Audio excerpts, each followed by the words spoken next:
तो महादेव और श्री पार्वती जी नित्य तप्त कुंड में स्नान करने के लिए जाया करते थे ब्रह्म मुहूर्त में।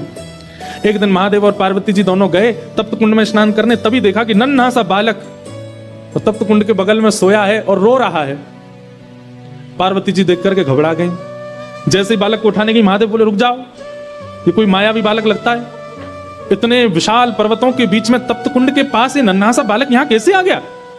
ये कहीं किसी राक्षस की चाल तो नहीं, कोई मायावी क्रिया तो नहीं हो रही है? इसको गोद में मत लेना। परंतु पार्वती जो इतनी करुणा है, इतनी दया है उनके चित्त में, वो बोली आप तो ऐसे ही सोचते रहते हो। अरे नन्हा सा बालक, इतना ठंड पड़ रही है, रो रहा है और आप कह रहे हैं गोद में नहीं उठाऊं? तुरंत पार्वती जी ने गोद में उठा लिया, कंबल में लपेट लिया, बालक को हृदय से लगाया। अरे इतनी रात्रि, इतना ठंड पड़ रही है और ये बालक ऐसे उघारा सा बैठा है। महादेव बोले हमको समझ नहीं आ रहा है, लग रहा है कोई तो गड़बड़ी है। पार्वती जी बोली अब आप सोचते रहो, हम तो, हमारे हृदय का वात्सल्य भाव है, हम तो इस बालक को ऐसे नहीं छोड़ सकते। और पार्वती जी गई और उस बालक को ले जा करके उस स्थान पर बिठा दिया जहां महादेव और पार्वती बैठते हैं। महादेव बोले जल्दी करो, स्नान का समय हो गया है, ब्रह्म मुहूर्त का काल है, हमको और भी नित्य कर्म करने, जल्दी चलो स्नान करके अपना निवृत्त हो। पार्वती जी बोली ये बालक अकेले छोड़ के जाएंगे, रोएगा, इसको खेलने के लिए कुछ खिलौना देने पर, यहां बद्रीनाथ में कहां खिलौने आए? तभी वहां बेर का वृक्ष है, बेर को ही संस्कृत में बदरी कहते हैं, बदरी फल। वो बेर के वृक्ष से कुछ बदरी फल तोड़ करके उस बालक के पास रख दिए और उनको गेंद समझ करके वो बालक खेलने लगा। पार्वती जी बोली अब ये बालक जब तक इन गेंद से खेल रहा, हम स्नान कर आते हैं। जैसे ही महादेव पार्वती जी के साथ गए, तप्त कुंड में स्नान आदि किया, अपना नित्य कर्म नियम करके जैसे ही लौट करके आए तो उस स्थान का द्वार, मुख्य द्वार बंद था।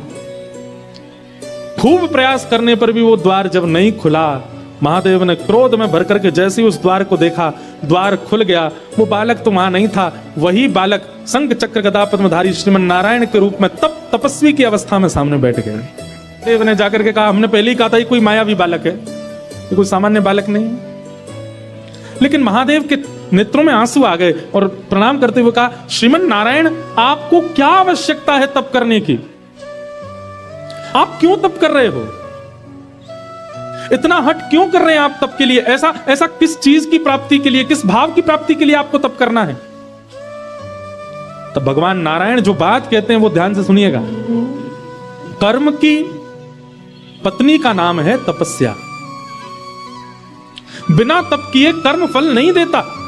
इसलिए श्रीमन नारायण भगवान कहते हैं कलिकाल में जन्म लेने वाले हर मानव के नाम का संकल्प लेकर के मैं ही तपस्या में बैठा, मैं तपस्या कर रहा हूं। मेरा, आपका, हम सब का नाम लेकर के श्री बद्रीनाथ भगवान ही तपस्या में बैठे।